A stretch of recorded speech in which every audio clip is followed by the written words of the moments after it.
요즘 사람들을 만나서 이야기하면은 많은 사람들이 긍정적인 생각을 말하기보다는 부정적인 생각을 먼저 말합니다. 어렵다, 또 힘들다, 또 걱정된다고 하는 말들을 많이 하게 됩니다. 어떠한 소망이나 또 미래에 대한 긍정적인 그러한 생각보다는 미래가 걱정이 되는, 또 우리의 이 삶의 이런 모습 가운데서 또 많은 그런 부정적인 생각으로, 또 어떤 사람들은 또 절망 가운데 있는 사람들도 있습니다. 그런데 그리스도인들은 긍정의 마음을 가진 사람들인지 몰라요. 어두움이 어떤 빛으로, 죄인이 의인이 되는 것,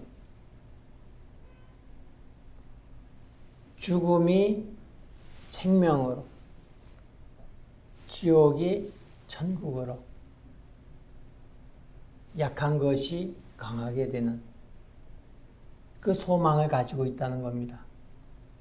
지금 이 현실이 긍정적인 상황이라는 얘기가 아니라, 비록 지금의 상황이 부정적이라 할지라도 그리스도인들은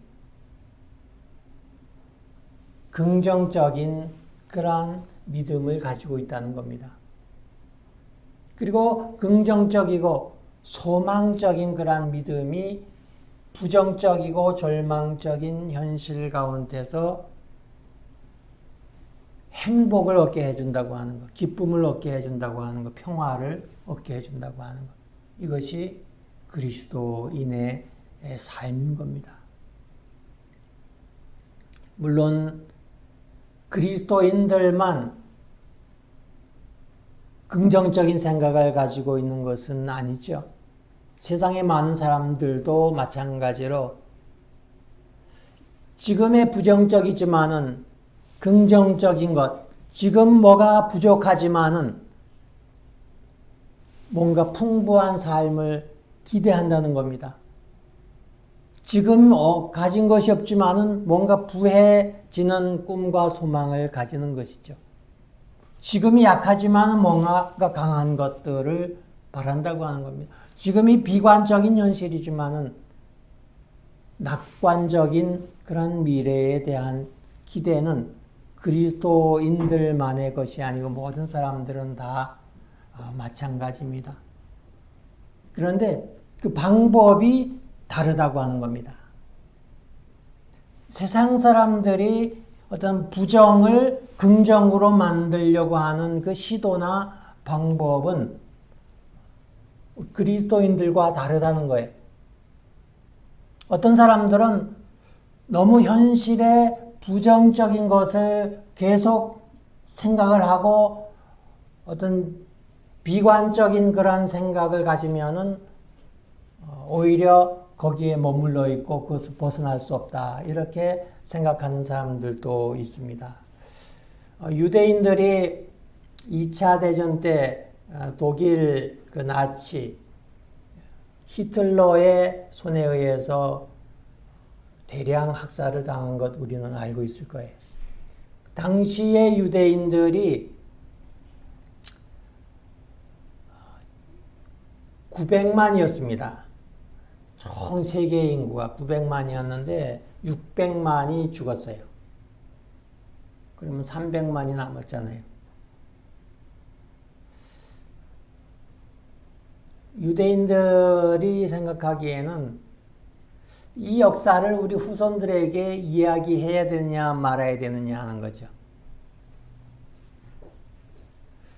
900만 중에서 600만이 처참하게 학살을 당하고 겨우 300만 살아남았다. 이거를 살아남은 300만 그 자손들에게 가르치면은 그 자손들이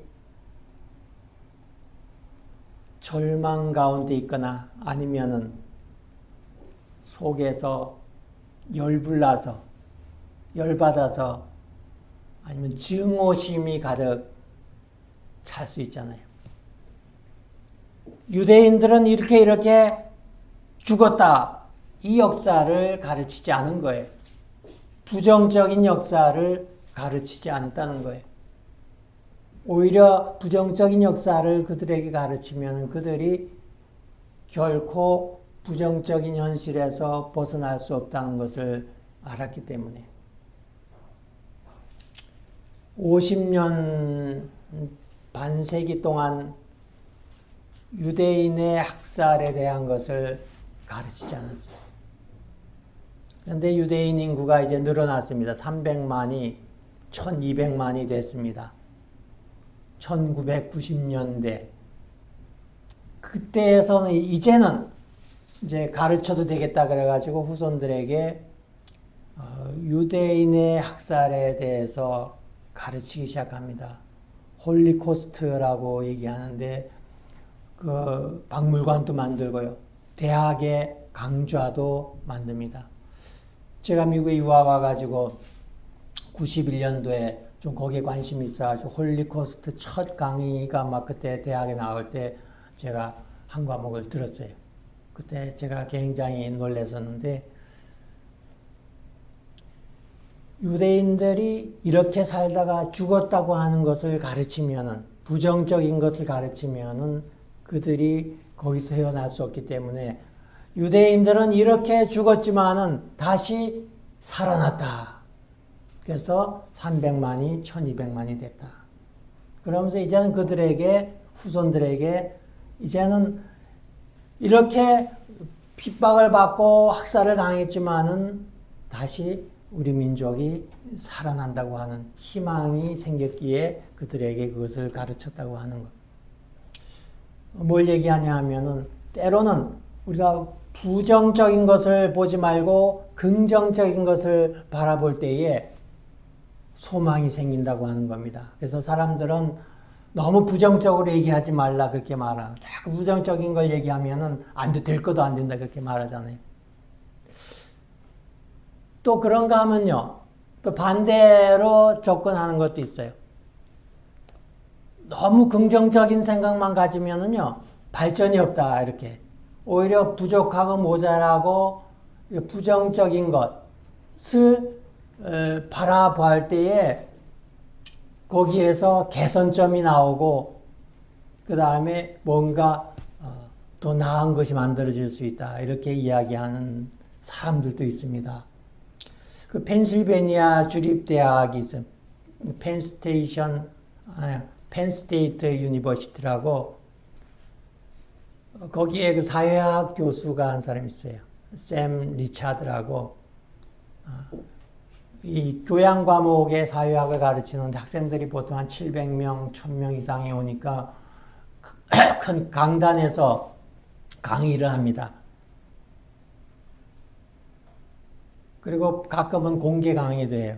유튜브에서 공개 강의 한 거 몇 년 전에 한 걸 들었는데 이분이 한국에 대해서 자주 이야기합니다.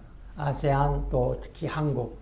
한국이 어떻게 그렇게 아프리카 최빈국만도 못했던 그런 전쟁 후에 이렇게 세계에서 11번째나 되는 그런 아주 부유한 국가가 되느냐. 그분은 자기가 자식이 태어나면은 한국에 유학 보내겠다 이렇게 공개적으로 이야기하면서 한국 예찬론인 사람입니다. 아세안 특별히 한국 사람들과 서양 사람들의 생각의 차이를 강의 가운데 이야기하는 것을 제가 보았습니다. 학생들 가운데 쭉 나오라 그랬어요. 한 10명. 그래가지고 그 중에서 미국 여학생 한 사람하고 한국 여학생 한 사람을 나오라 그랬어요. 그래서 한국인이라 그러니까 나오고 또 10명 중에서 그 다음에 2명은 한국 사람, 미국 사람 나오고 나머지 8명은 뒤에 서 있습니다.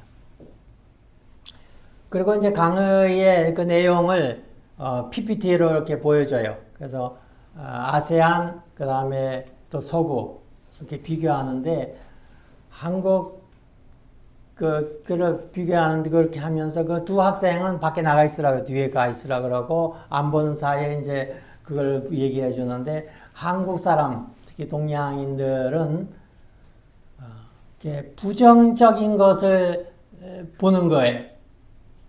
그래서 부족하고 모자란 것을 생각하면서 그것을 개선을 해가지고 자기 발전으로 삼는 거예요. 자기 부정을 통해서 자기 발전을 가져오고 그래서 결국은 한국이 그렇게 됐다는 겁니다. 근데 서구 사회는 부정적인 것보다는 긍정적인 면, 좋은 면, 잘하는 것만 생각을 하고 거기에 자부심을 가지는 겁니다. 그러다 보니까 발전이 없다는 거예요. 결론은 그거예요. 그렇게 설명을 하고 두 학생을 다시 앞으로 강대상을 나오라 그랬어요. 근데 두 학생은 이 사실을 몰라. 먼저 미국 학생한테 너 똑똑하냐? 그러니까 뭐 좀 말하기는 쑥스럽지만 자기는 똑똑하다고 생각한다는 거예요. 학점이 얼마냐? 그러니까 좀 얘기하기가 좀 뭐 그렇다 그러면서 그러면 3점이 넘냐 안 되냐? 그러니까 3점이 넘는다 이게. 많이 넘진 않는 것 같아. 살짝 넘는다. 뭐 잘하냐? 그러니까 자기 운동을 잘하고 스포츠를 테니스를 잘한대. 또 뭐 잘한 거냐? 수학을 잘한대. 그리고 영어는 다 잘한대. 그 다음에 한국 학생한테 물었어요. 너 똑똑하냐? 그러니까 자기는 그렇게 생각 안 한다는 거예요. 너 학점이 얼마냐? 그러니까 뭐 또 학점 얘기하기가 좀 그렇잖아요. 3점 넘느냐? 그러니까 3점은 넘는데 4점 만점에 이 학생은 3.6점을 받은 거예요. 그래서 너 몇 학년이냐? 그러니까 원래는 2학년인데 지금 시니어라는 거예요. 4학년 졸업반이야. 대학 4년을 2년 만에 졸업하는 학생이죠. 그러면서 그 학점이 4.0 만점에 3.6점이에요. 그럼에도 자기는 똑똑하다고 생각하지 않는 거예요. 근데 미국 학생은 4년에 졸업하는 학생이 3.1을 받고선도 자기 똑똑하다고 생각하는데.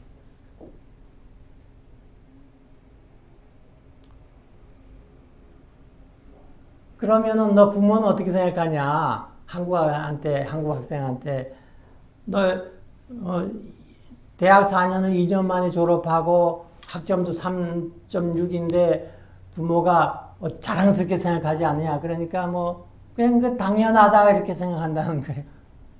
근데 그러면 미국 학생한테 야, 너 부모가 네가 만약에 대학 4년을 2년에 졸업하는데 학점이 3.6이라 그러면은 너 부모는 어떻게 할 거 같냐? 그러니까 매일 자랑하고 그냥 페이스북에다가 그냥 뭐 자기 딸 자랑할 거라는 거야. 그래서 그 학생에게 다시 그 파워포인트 그걸 보여주면서 내가 지금 그 동양인 특히 한국 사람과 서양 사람들의 사고 방식이 다른 것을 설명하기 위해서 그랬다 그렇게 얘기하면서 이제 그 교수 얘기는 한국 사람은 이 부정적인 것, 모자란 것, 부족한 것들을 자꾸 생각하면서 그걸 자기 부정을 통해서 자기 개발을 가져오고 그것이 결국은 발전의 힘이 된다. 이 얘기를 한 겁니다. 뭐 어느 정도 긍정적인 부분도 있죠. 웰슬리 칼리지의 심리학 교수로 있는 그 줄리 노렘인가라고 하는 그 여자 교수가 있어요. 이분이 쓴 책 중에 The Positive Power of Negative Thinking, 부정적인 생각에서 나오는 긍정의 힘이 있다. 그 책을 써가지고 한국말로 번역도 됐는데, 그 책의 내용은 뭐냐면요. 긍정적인 것을 생각하는 것도 좋지만 때로는 부정적인 생각이 그 샘 리차드 교수처럼 부정적인 생각을 통해서 부족한 것을 개발하고 또 더 나아지려고 하는 그런 걸 통해서 또 발전할 수 있다. 긍정의 힘이 생긴다. 뭐 이런 얘기예요. 예를 들면은 컵에 물이 반이 차 있습니다.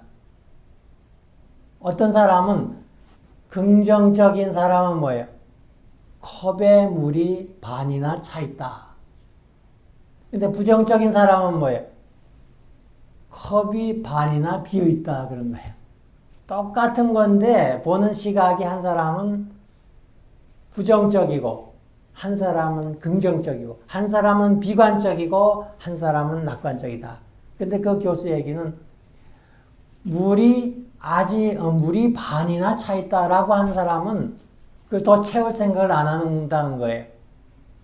그런데 잔이 반이나 비어 있다고 생각하는 사람, 부정적인 생각에서 그 잔을 채우려고 노력한다는 거죠. 우리가 지금의 현실은 몹시 부정적인 것이 많이 지배하는 그러한 상황이잖아요. 그런데 긍정적인 것도 좋은데 얼토당토하는 현실감이 없는 긍정적인 생각, 소망은 희망 고문이라 이런 얘기도 있잖아요.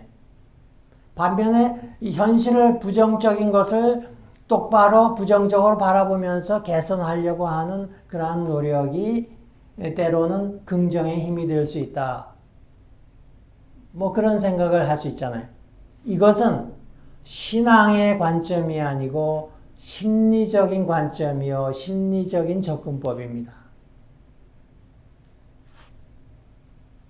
그래서 그런 사람들은 부정적으로 이것도 모자라고 이것도 부족하고 이렇게 자꾸 얘기하면서 그걸 고칠 수 있는, 다시 말하면은 부정적이고 부족하고 모자란 것을 깨닫고 발견함으로 다시 긍정적으로 나갈 수 있는 에너지와 열심과 열정과 기대와 소망, 뭐 하려고 하는 그런 힘을 내가 만들어내겠다고 하는 겁니다. 이것이 바로 사회적이고 심리적인 접근 방법이에요. 문제를 해결하는 데, 부정을 긍정으로 만드는데. 그런데 믿음의 접근법은 그렇지 않아요. 오늘 본문 빌립보서 4장 13절에는 내게 능력 주시는 자 안에서 내가 모든 것을 할 수 있느니라. 사도 바울은 상황이 부정적인 상황이었어요. 굶주리고 선교를 하면서 굶주리고 헐벗고 매맞고 잠도 자지 못하고 비난받고 상황이 전혀 긍정적이지 않다고 하는 것, 전혀 낙관적이 아니라고 하는 것. 그러한 가운데서도 사도 바울이 깨달은 것은 내게 능력 주시는 자 안에서 내가 모든 것을 할 수 있다고 하는 믿음입니다. 다시 말하면 나의 부정적인 것을 긍정으로 바꿀 수 있는 그 힘이 어디 있느냐? 하나님께 있다고 하는 것. 사회적이나 심리적인 접근 방법은 나의 부정적이고 부족하고 모자라는 것을 깨닫고 그것을 다시 채우고 바꾸려고 하는 그런 것들이 에너지가 되어서 내 속에서 다시 극복하려고 하는 그런 내 노력을 통해서 열정을 통해서 목표를 가지고 나아갈 때에 부정이 긍정으로 바뀐다고 하는 것이지만은 믿음의 관점, 신앙의 관점, 신앙의 접근 방법은 나의 힘으로 그렇게 되는 것이 아니고 하나님의 도우심, 하나님의 은혜, 하나님의 긍휼하심, 하나님의 인도하심, 하나님이 함께 하시고 하나님이 관여하는 그 삶을 통해서 이루어진다고 하는 것이 다른 겁니다.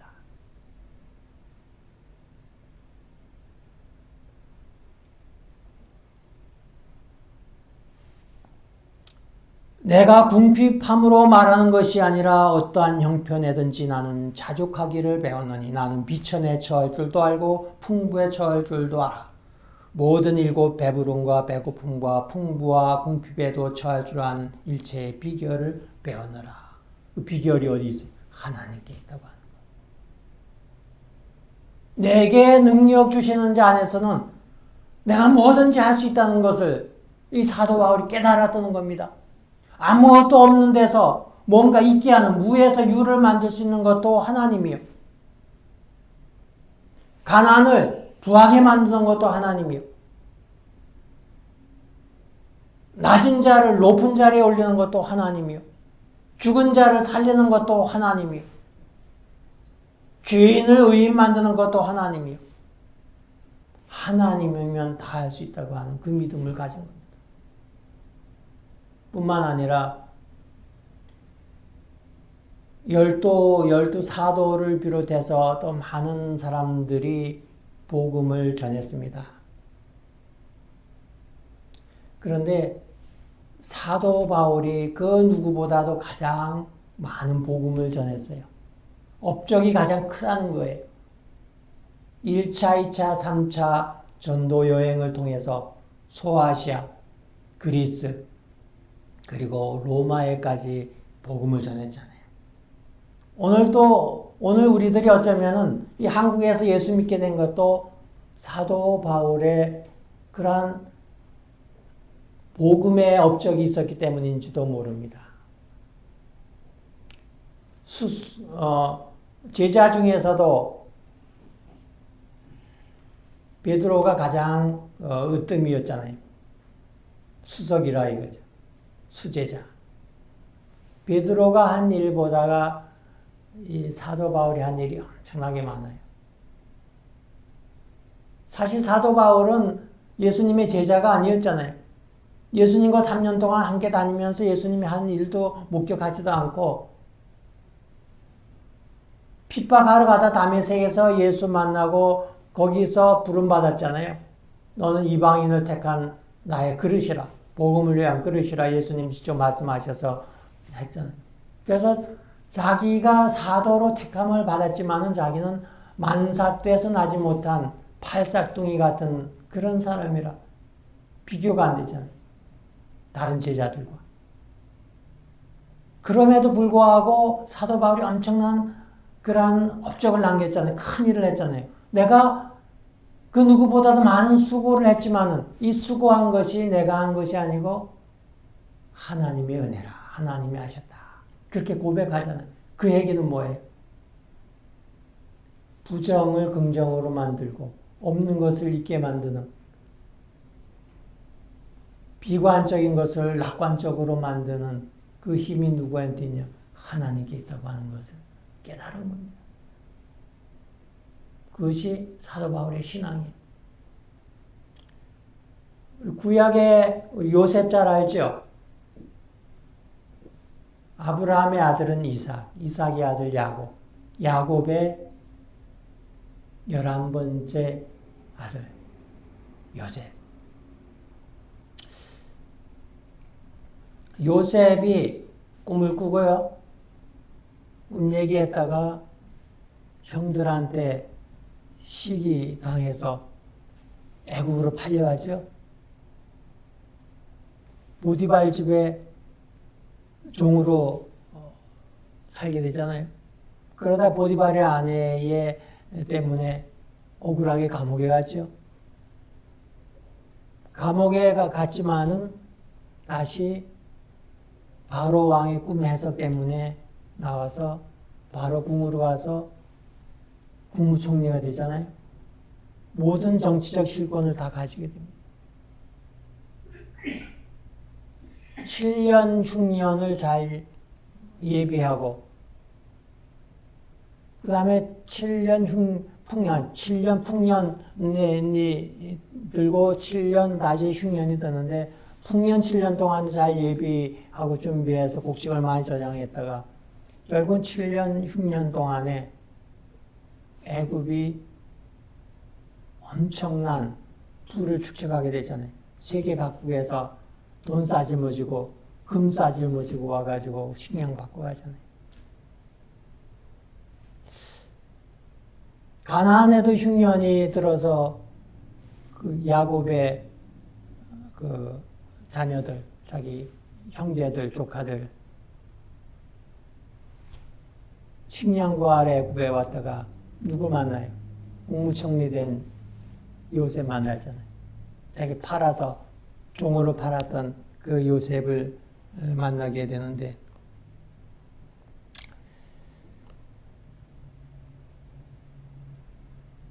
거기에서 형들이 자기 그 애굽의 국무총리가 자기가 팔았던 동생 요셉인 것을 발견하고 기겁을 하잖아요. 이제 우리는 죽었구나. 그때 요셉이 뭐라고 말합니까? 창세기 45장 4절에 보면은 내게로 가까이 오소서 그들이 가까이 가니 나는 당신들의 아우 요셉이니 당신들이 애굽의 판자라. 당신들이 나를 이곳에 팔았다고 해서 근심하지 마소서. 한탄하지 마소서. 하나님이 생명을 구원하시려고 나를 당신들보다 먼저 보내셨나이다. 요셉은 형들이 자기를 팔았다. 얼마나 비관적인 상황인가요? 얼마나 화가 나는 상황이에요. 그런데 요셉은 뭐 하나님이 하셨다. 하나님이 당신들, 우리 가정, 우리의 택한 민족인 우리들을 구원하시려고 나를 먼저 이곳에 보냈다. 그것을 알게 되잖아요. 애굽에 팔려가는 순간 그것을 비록 깨닫지는 못했을지라도 시간이 지나서 지금 와 보니까 하나님이 하셨다. 이때가 흉년이든지 7년 흉년 중에서 2년 지났어요. 겨우. 앞으로 5년이 더 남아있는 상황입니다. 요셉이 아니었다면 그들이 애굽에 와서 식량을 얻었을까요? 어려웠을지 모르지요.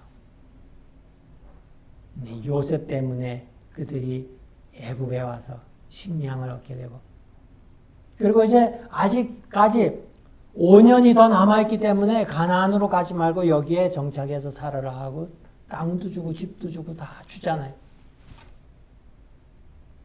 애굽 왕 바로가 누구 때문에? 요셉 때문에 70명이 내려와서 그래서 그 7년 흉년을 견디게 되잖아요.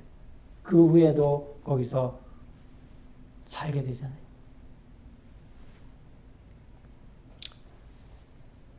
이 땅에 2년 동안 흉년이 들었으나 아직 5년은 밭갈이도 못하고 추수도 못할지라 하나님이 큰 구원으로 당신들의 생명을 보존하고 당신들의 후손을 세상에 두시려고 나를 당신들보다 먼저 보내셨나니 그런즉 나를 이리로 보내니는 당신들이 아니요 하나님이시라. 하나님이 나를 바로에게 아버지로 삼으시고 그 온 집에 주로 삼으시며 애굽 온 땅의 통치자로 삼으셨나이다. 그렇게 한 이유가 하나님이라고 하는 거 깨달은 거예요.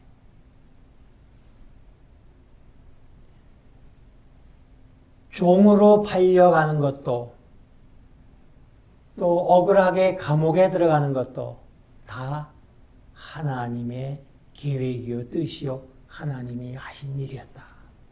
그거잖아요.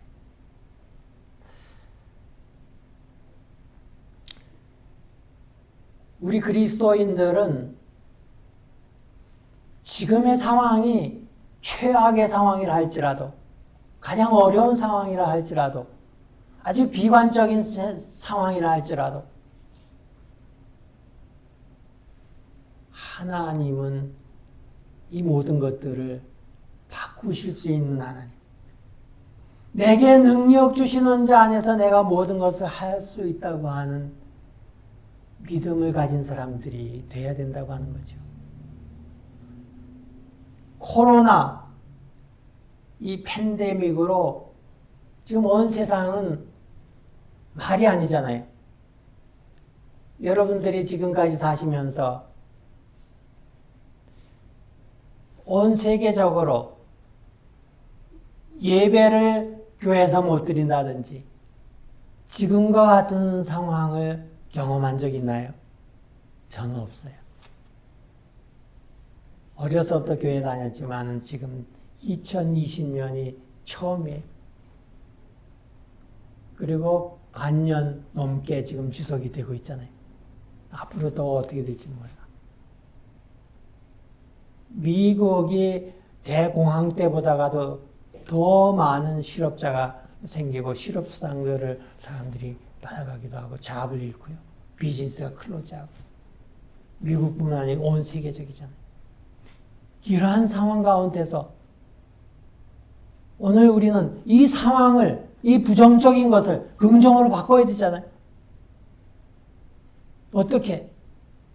사회적, 심리적 접근 방법이 아니라 믿음, 신앙의 접근 방법을 통해서 우리는 이 부정적인 것을 긍정으로 바꿔야 된다고 하는 거예요. 이 소망이 없는 것을 소망으로 바꿔야 된다고 하는 거예요. 근심, 걱정 가운데 있는 이 상황을 우리는 평안과 기쁨의 상황으로 바꿔야 됩니다. 어떻게 해요? 내게 능력 주시는 자 안에서 모든 것을 할 수 있다고 하는 그 믿음입니다. 그리고 나의 삶이 하나님의 뜻과 계획 가운데 포함이 되어 있다고 하는 것. 하나님의 섭리 가운데 내가 있다고 하는 그 믿음도 가지셔야 합니다. 요셉이 하나님의 섭리 가운데, 하나님의 계획 가운데 있어서 하나님이 요셉을 도왔고 하나님이 요셉을 통해서 일하셨다고 하는 것을 믿었잖아요. 사도 바울은 하나님이 사도 바울 만삭되어 나지 못한 자 같은 그러한 사람이지만 하나님은 사도 바울을 통해서 쓰셨다고 하는. 그러니 하나님은 사도 바울을 돕지요. 요셉을 돕지요. 요셉을 통해서, 사도 바울을 통해서 사람이 생각할 수 없는, 논리적으로 이해가 되지 않는 엄청난 일들을 하셨잖아요. 하나님이 모든 것을 하실 수 있는, 부정을 긍정으로 바꾸실 수 있는 그 능력을 가진 분이 하나님인데, 그 하나님이 나랑은 상관없는 것이 아니라 나의 삶이 하나님의 계획 가운데 있다, 섭리 가운데 있다는 것을 우리가 믿는다면 오늘 이러한 나의 상황을 하나님이 바꿔주리라고 하는 믿음이 생깁니다.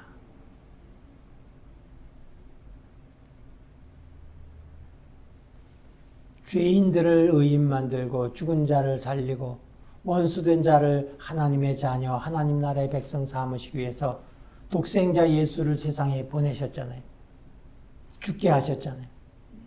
그리고 우리가 그걸 믿게 하셨잖아요. 우리가 하나님의 아들들이 됐잖아요. 자녀들이 됐잖아요. 생명 얻고 구원 얻고 영생 얻고 하나님의 나라 가게 됐잖아요. 그 하나님이 하나님의 섭리와 구원 계획 가운데 나를 포함시킨 그 하나님이 나의 삶을 책임져 주시지 않겠어요? 오늘 우리는 나를 통해서, 우리 가정을 통해서, 우리 교회를 통해서, 그리스도인들을 통해서 하나님이 어떻게 역사하시는지 보아야 합니다. 믿어야 합니다. 확신해야 합니다. 요셉을 통해서 하나님이 일하셨던 것처럼 말이에요.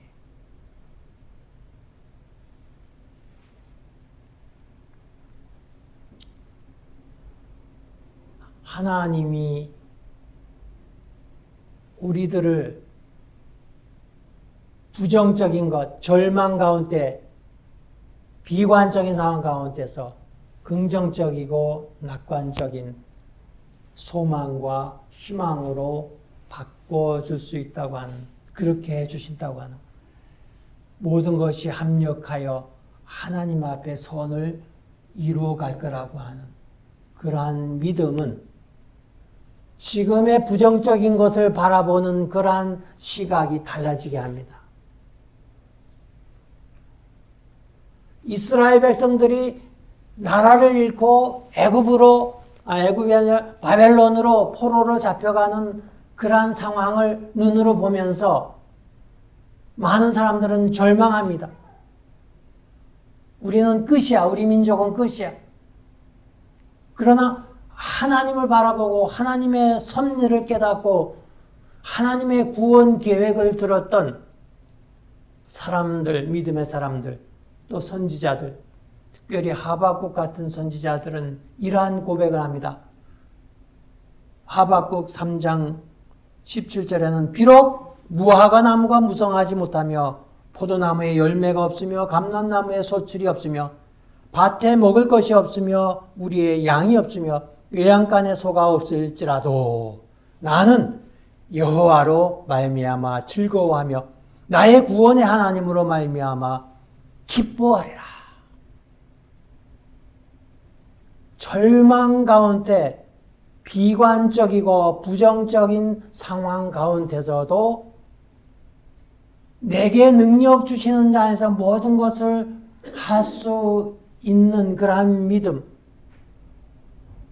하나님은 부정을 긍정으로 바꾸어 주시는, 절망을 소망으로, 비관적인 것을 낙관적인 것으로, 지옥과 같은 상황을 천국과 같은 상황으로 만들어 주시는 그 하나님을, 그러한 그 하나님의 섭리가 이스라엘 백성 가운데 있다고 하는 것, 그 계획이 이스라엘 백성들 가운데 있다는 것을 깨달았던 하박국 선지자는 그 비관적인 상황 가운데서 하나님을 찬양했다고 하는 것.